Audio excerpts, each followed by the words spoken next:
If you're a creator right now and you're scared of getting demonetized, this video is for you. Because I have been tracking which channels are getting hit and why. And the truth is, most of them could have been avoided if they just understood this one thing. Because YouTube does not punish content. It actually punishes context.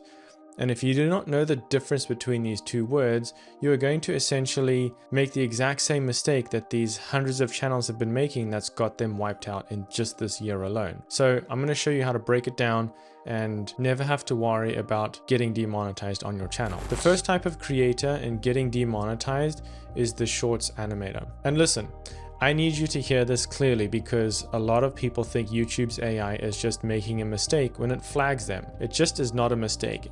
At least generally it's not. There are a couple cases where YouTube's AI does actually get it wrong. But for the most part, YouTube's AI Gemini is now smart enough to detect your video, whether it's just another version of a story or context that already went viral in shorts. It doesn't matter if your animation is 100% original. If your story context matches 500 other shorts that already exist, you're potentially getting flagged in that scenario. And this is considered reused or mass-produced content. How do you protect yourself? You stop recycling viral story contexts and start finding angles no one else has covered yet. Think about what you know, what you have lived, what your community is talking about has not already been turned into hundreds of shorts. The originality YouTube wants is not just how something looks, it's in what the story actually is about. One unique angle will essentially keep your audience much more satisfied, and it'll protect thousands of animated videos that are essentially recycling still the same context. So finding that new angle is going to be important. The second type is animators using characters from big studios. And I want to be clear here because there is a real difference. If you animate a character from small companies like anime characters, for example, you're probably mostly going to be fine. But if you're using like SpongeBob or Mickey Mouse or honestly like Superman, or anything from Disney for that matter, or any major Hollywood studio, you're probably going to get hit by demonetization notices. And the reason is not what most people actually think. YouTube is TV now, and they need to keep their major studio partners happy. And other studios don't want their characters being used in fight scenes or edgy content. Even if you animated it yourself from scratch, fighting that is kind of pointless. You won't win. So the simple fix is this: build your own characters. I know that sounds harder, but here is the thing. An original character you can kind of set as your own asset. You can even sell it as a plushie, like your own character essentially you can build into anything. A borrowed character from Disney is a liability, right? So every hour you spend building something original is an hour you invest into something no one else can take away from you. The third type is commentary channels doing shorts. And this one hits close to home because I have had a client go through this before. He had an anime channel and he created shorts in that content and got demonetized fast for inauthentic content. And that is one of the hardest violations to be able to recover from.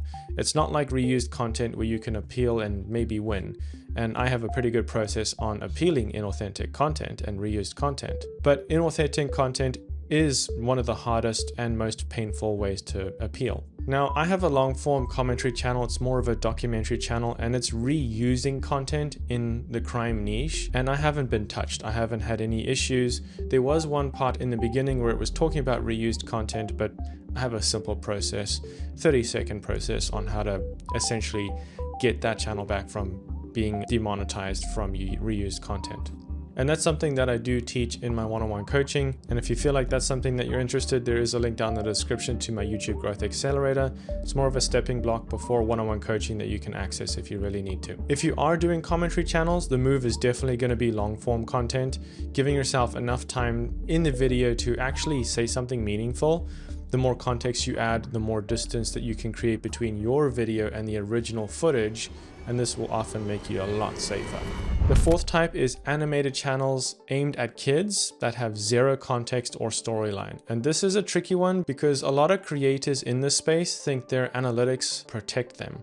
They say, look, my viewers are adults, but YouTube is not checking age verification. It's checking watch history. If someone watches your channel on a device that has kids' watch history, YouTube marks that viewer as a child, right? Maybe not all the time, but to a degree, it will note that down.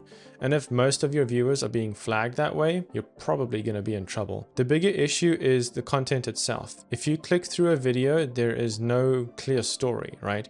No reason for the video to exist beyond just existing. YouTube sees that as low value content for a young audience, and that is a problem. The fix is straightforward actually. Build a story into your video and give your character a goal, a problem, a reason the viewer should actually care about what happens next. Even simple content can have a clear narrative. That is what separates the channels that survive from the ones that get wiped out. Now, even with some tutorial channels or educational channels that have rightfully so been wrongfully flagged, they shouldn't have been wrongfully flagged, right?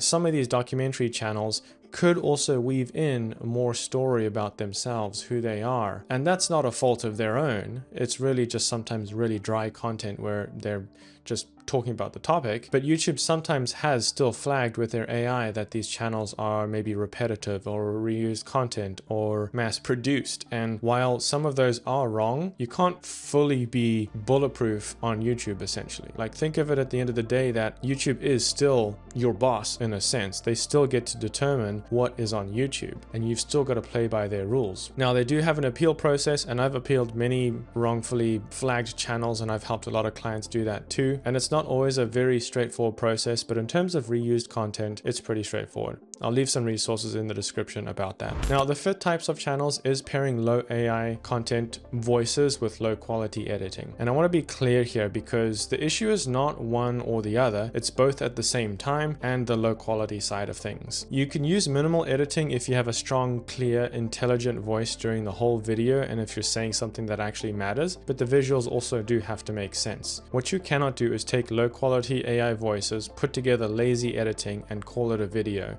YouTube can detect essentially the difference between a channel with effort behind it and a channel that just is trying to generate ad revenue with the least amount of work possible. The quality of the bar is going up, and if you're using an AI voice, invest in something like 11 Labs where you can actually get really good voiceovers at actually pretty low costs too. Listen, I'm not here to try and scare you. I'm here to kind of document the process on what is actually happening to avoid it. And YouTube isn't your enemy as long as you understand the game that you're playing, right? And right now, the game is pretty simple. Give context to your content, make sure it's good, and give your viewers a reason to stay. But sometimes demonetization isn't the only issue a lot of people are dealing with. Sometimes they're just trying to figure out why their video didn't get views in the first place, right? So if you're struggling to get views on a video or on your channel, this video over here will show you exactly how I use some little techniques to revive dead videos and even sometimes dead channels. So click on that video before it disappears. Don't forget to subscribe for more content like this.